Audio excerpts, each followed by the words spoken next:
Okey, Assalamualaikum semua. Untuk sains tahun 6 kita akan belajar unit baru iaitu unit yang ke-6, daya. Okey, semua boleh buka muka surat N9 pada nota ekspres masing-masing. Okey, apa itu daya? Daya ni simple je unit dia sebenarnya. Okey, apa itu daya? Daya ialah tarikan atau tolakan yang bertindak ke atas sesuatu objek dengan menjalankan aktiviti. Maksud aktiviti ni adalah sebagai contoh kita ada yang pertama kita ada daya tarikan. Okey, daya tarikan. Okey, daya tarikan contoh dia kita ada mencabut paku dan membuka pintu. Okey, mencabut paku kita akan kenakan tarikan pada penukul. Okey. So bila kita kenakan daya tarikan, kita tarik penukul tu dan paku akan tercabut at the same time. Okey, cuma yang kedua ni, contoh yang kedua membuka pintu. Cikgu tak berapa prefer sangat sebab ada pintu yang boleh ditolak, ada pintu yang boleh ditarik. Contoh pintu macam mana yang boleh dibuka, ditolak dan ditarik? Contoh pintu di kedai serba nikah. Contoh kalau korang pergi Shell, Petronas, 7-Eleven, dia akan ada push ataupun pull. So maksudnya kat situ boleh dibuka dengan secara tarikan ataupun tolakan. So untuk membuka pintu, menutup pintu, membuka tingkap dan menutup tingkap adalah kurang tepat lah kalau contoh dia. Okey, selain tu apa lagi nak buat untuk contoh daya tarikan? So cikgu tulis kat sini je boleh Okey, contoh dia yang kita boleh guna adalah meregangkan spring. Maksudnya meregang spring. Maksudnya kita tarikkan spring tu. Okey. And then yang kedua adalah mengangkat kotak.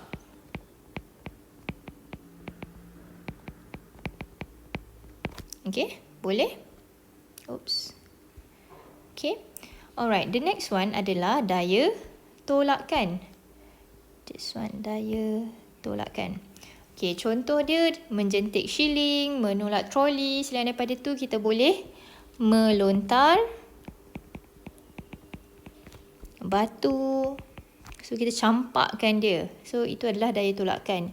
Dan contoh yang kedua adalah menendang bola. Menendang bola. Okay. Alright.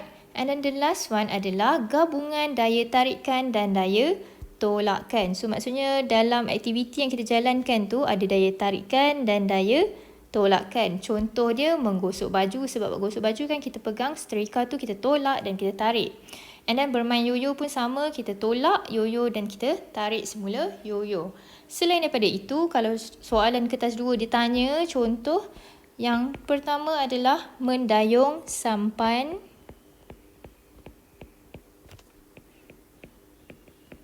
How do you row your boat? And then yang kedua adalah bermain biola, violin. Right? Okay, boleh? Okay. So settle untuk jenis daya. Okay, apa kesan daya terhadap objek? Okay. Daya ni boleh tak kita nampak? Boleh tak? Sebenarnya daya kita boleh nampak. Maksudnya kesan dia. Okey, contoh yang dekat sini, kalau kesan yang pertama adalah mengubah bentuk objek.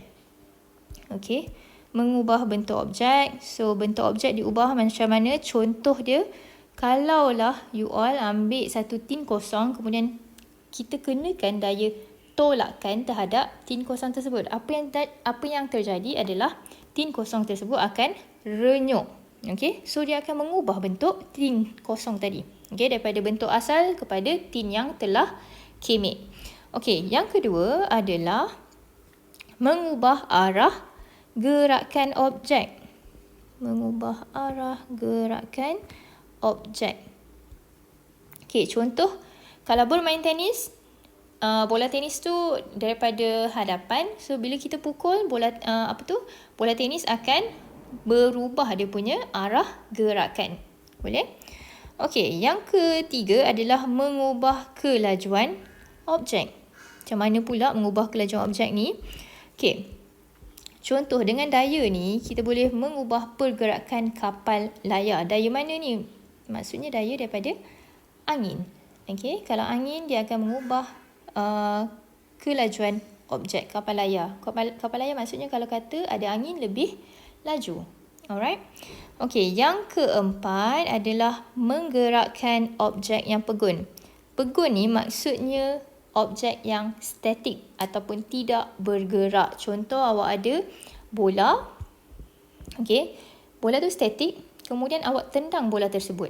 Okey, so tu yang contoh cikgu tulis kat sini, menendang bola yang pegun. Pegun adalah objek yang tidak bergerak. So apa yang jadi bila kita menendang bola yang pegun, kita telah menggerakkan objek tersebut. Dan the last one, kesan yang terakhir adalah memberhentikan objek yang bergerak. Contoh tadi, kalau kita main bola yang bergolek, kita stopkan bola tersebut menggunakan kaki, maka objek tersebut akan berhenti bergerak. Okay, boleh? Alright. Dan for the basic of daya dan kesannya. Kemudian kita pergi kepada daya geseran. Okay. All the terms dekat sini, sila cikgu hope you guys boleh memorize kan dekat sini. So this is the, where is it? Yang ni maksud dia. Okay, and then maksud yang tadi ni pun sama juga. Sila ingat ya. Sebab soalan dia akan tanya sama ada dalam kertas 1 ataupun kertas 2. So kalau tak ingat, 1 markah hilang. Tak apalah cikgu, ada 1 markah hilang, ada lagi 99 markah. Wow, tu belum tentu yang lain soalan kebat je. So please do your homework. Okay, untuk yang soalan daya geseran ni, so selalunya dia akan tanya kesan, dia akan tanya maksud dan cara mengatasi. Apa dia daya geseran? Okay, yang ni cikgu dah highlight sebenarnya. Daya geseran adalah daya yang menentang arah pergerakan sesuatu objek. Okay, let me draw dulu dekat sini. Okay, katakanlah kita ada satu objek di sini. Okay, kita ada satu objek di sini.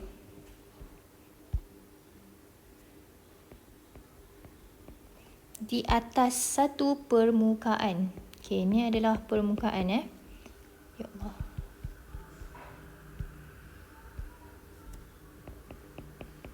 Ini ada permukaan. Okey, kita tolakkan objek tersebut ke arah sana. Okey, ini adalah arah gerakan. Okey, arah pergerakan. Okey, ini adalah arah gerakan, manakala bila tadi dikata daya yang menentang arah gerakan mestilah bertentangan. So this is our daya geseran. Okey, nampak tak dekat sini? So kalau arah gerakan ke kanan, so arah daya geseran mestilah di sebaliknya. Okey. So kalau arah gerakan ke kiri, daya geseran mestilah ke kanan. Itu yang dimaksudkan dengan daya yang menentang arah pergerakan. Okey, boleh semua? Alright. Faktor-faktor yang mempengaruhi daya geseran. Kita ada 3 faktor, iaitu faktor apa? Iaitu kita ada the first one adalah guna warna merah. Jisim objek, jenis permukaan dan keadaan permukaan yang bersentuh. Okey, jisim objek ni maksudnya semakin bertambah jisim objek, semakin bertambah daya geseran. Sebagai contoh, kalau awak tengok, kalaulah contoh beban berjisim 2 kg lebih mudah ditolak berbanding beban yang berjisim 15 kg. Betul tak? So itu yang mempengaruhi daya geseran. Sebab kalau nak tolak beban yang lebih berat ataupun lebih besar jisimnya, so daya geseran akan bertambah. Okey, yang kedua adalah semakin kasar permukaan, semakin kasar permukaan, semakin bertambah daya geseran. Okey, contoh. Kalau awak lari-lari pada lantai yang licin, senang tak awak jatuh? Senang kan? Kenapa senang? Kerana daya geseran kurang. Okey, tapi kalau awak lari-lari, lepas tu lari atas kapet ataupun permaidani, awak lebih mudah berhenti. Kenapa? Kerana daya geseran besar. So, maksudnya semakin kasar jenis permukaan, semakin bertambah daya geseran. Boleh? Awak bandingkan je sama ada cermin dengan permaidani. Cermin daya geserannya rendah, kalau permaidani daya geseran adalah tinggi. Okay. The third one adalah keadaan permukaan yang bersentuhan. Contoh, kalau tangan awak berminyak, awak sukar untuk membuka penutup botol. Kenapa? Kerana kurangnya daya geseran. Okay. Boleh? Okay, daya geseran ni sama juga macam daya yang tadi kita belajar, daya tarikan dan daya tolakan mempunyai kesan. Okay, daya geseran akan menghasilkan haba. Okay, yang ni akan menghasilkan haba. Okay, macam mana menghasilkan haba? Contoh, kalau kita gosokkan tapak tangan kita, apa yang jadi?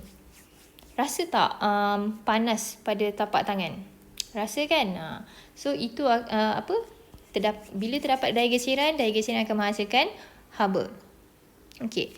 Kesan yang kedua adalah daya geseran menentang pergerakan. Okay, yang ni sama juga explanation daripada yang maksud tadi. Okay. Yang ketiga, geseran menyebabkan objek menjadi haus. Contoh, macam awak punya pemadam. Pemadam tu mempunyai daya geseran untuk padam apa yang awak tulis. So, lama-lama pemadam tu akan jadi semakin kecil. Itu adalah kesan daya geseran yang menyebabkan objek menjadi haus. Okay, boleh? Alright, and then the next one adalah cara-cara untuk mengatasi daya geseran. Okay, dia ada dua. Satu untuk mengurangkan geseran dan satu untuk menambahkan geseran. Okay, kita concentrate first untuk yang mengurangkan geseran. Okay, kalau untuk mengurangkan geseran, kita tak nak terlalu tinggi sangat geseran tersebut. So, kita akan menggunakan grease. Maksudnya contoh macam tadi cikgu kata, contoh dia kita nak menolak kotak yang berjisim, katakanlah jisim kotak tersebut adalah 20 ataupun 30 kg. Nak tolak tak boleh terlampau berat. So, kita akan gunakan grease dan minyak pada permukaan lantai. So, dia akan gerak dengan lebih lancar kerana daya geseran berkurangan. Okey, kita juga boleh menggilap dan mengilatkan permukaan objek. Okey, selain tu kita boleh menggunakan cushion udara, and the last one menggunakan bedak talcum. Okey, apa lagi mengilatkan. Okey, contoh kalau ada permukaan laci yang sukar dibuka, kita boleh gosokkan lilin pada permukaan laci tersebut. Okey. Okay, and then the next one, untuk menambahkan geseran, apa yang kita boleh buat adalah mengecat garisan sebelum bonggol untuk memperlahankan kenderaan.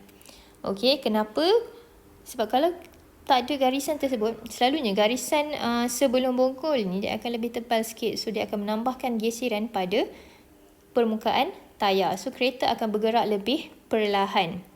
Alright, yang kedua adalah membuat corak pada permukaan tayar dan tapak kasut. Kalau you guys perasan, tapak kasut yang korang pakai tu, kalau tapak kasutnya dah haus ataupun dah tak nampak dah bunga dia, apa yang jadi? Daya geseran akan berkurangan. Maksudnya tak ada grip pun, tak ada cengkaman pada permukaan lantai. So, untuk menambahkan daya geseran, mestilah membuat corak pada tayar dan tapak kasut. Okey, yang ketiga, membuat alur pada tangga eskalator supaya tidak tergelincir semasa kita meletakkan kaki kita pada eskalator. Okey, boleh? Right. I think that's all untuk nota kita. It's okay. Nota yang ni 1 page sahaja.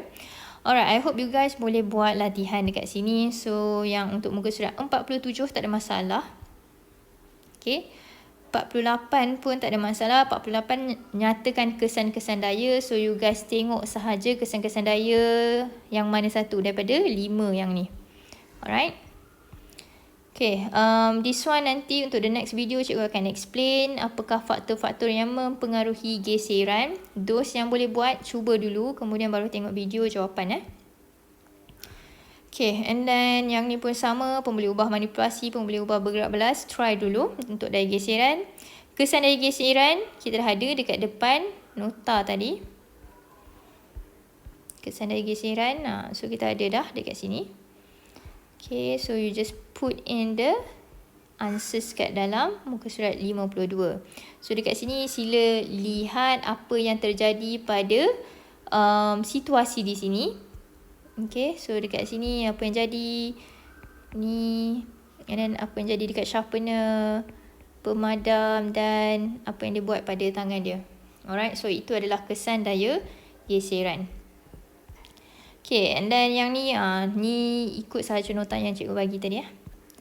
Alright, so buat ni dulu and ada 2 days cikgu akan bagi jawapan. All the best.